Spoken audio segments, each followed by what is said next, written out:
আজ বানাবো জ্যান্ত চারাপোনা মাছের ঝোল। এর জন্য শিম, আলু, বেগুন, টমেটো কেটে নিয়েছি। কড়াইতে তেল গরম করে সামান্য নুন দিয়ে দিলাম, যাতে মাছ ভাজার সময় মাছ লেগে না যায়। এরপর এক এক করে মাছের পিসগুলো ভেজে নেব।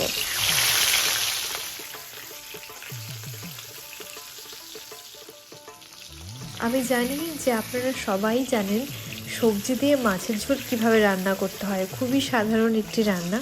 তবুও আমি চাইলাম আমার রান্নার অভিজ্ঞতা আপনাদের সঙ্গে শেয়ার করতে।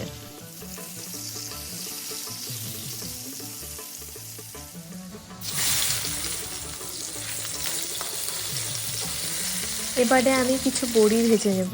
আমি এখানে কলাইয়ের ডালের বড়ি ব্যবহার করছি, আপনারা চাইলে অন্য কোনো ডালের বড়িও ব্যবহার করতে পারেন। লাল লাল হয়ে গেলে বড়িগুলো ভেজে তুলে নেব। বড়ি অনেকটাই তেল টেনে নিয়েছিল, তাই আমি কড়াইতে আর একটু তেল গরম করে তাতে দিয়ে দিলাম কালো জিরে আর কাঁচা লঙ্কা ফোড়ন। কাঁচা লঙ্কা ফোড়নের গন্ধটা আমার বেশ ভালো লাগে। এরপরে টুকরো করে রাখা আলুগুলো একটু নুন দিয়ে হালকা করে ভেজে নেব। আলু সামান্য ভাজা হয়ে এলেই তাতে দিয়ে দেব শিম।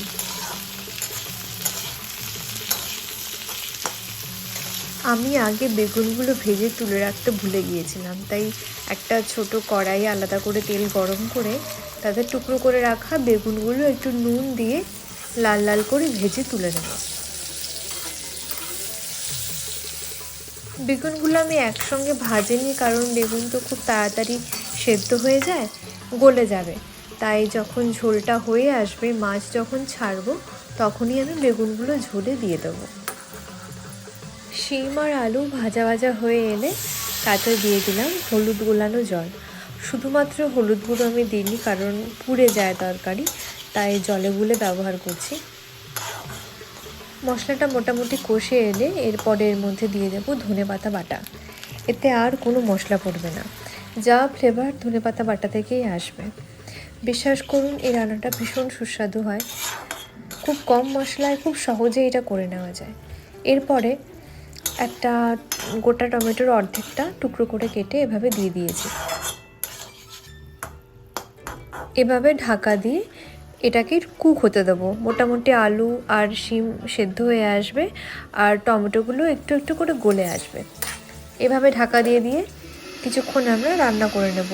দেখব মশলাটা এরকমভাবে ঠিক গায়ে লেগে লেগে এসছে। এরপরে গরম জল ঢেলে দেবো। ঠিক যতটা পরিমাণ আপনারা ঝোল চান সেই বুঝে তার থেকে একটু বেশি পরিমাণে জল দেবেন, কারণ যখন ঝোলটা ফুটবে তখন তো ঝোলটা একটু টেনে আসবে। একটু পরিমাণে চিনি আমি এ সময় দিয়ে দেবো, চিনি স্বাদটা ব্যালেন্স করবে। আর যদি মনে করেন যে আলুগুলো একটু বেশি গলে যাচ্ছে, চিনি দিয়ে দেবেন, তাহলে চিনি আলুটাকে বেশি গলতে দেবে না, কুক হওয়া আটকে দেবে। ঝোলটা ফুটে উঠলে এভাবে এক এক করে মাছগুলো ছেড়ে দেবো আর বেগুনগুলোও দিয়ে দেবো, সাথে ভেজে রাখা বড়িগুলোও দিয়ে দেবো। আর যে থালায় আমি মাছগুলো ভেজে রেখেছিলাম সেই থালাটা ধুয়ে জলটাও দিয়ে দেবো। এরপরে এই 5-7 মিনিট ফুটতে দিয়ে তারপরে ঝোলটা নামিয়ে নেব। সবজি আর বড়ি দিয়ে জ্যান্ত চারাপোনা মাছের ঝোল রেডি হয়ে গেছে। গরম গরম ভাতের সাথে খেতে এটা দারুণ লাগে। ভালো থাকবেন, টাটা।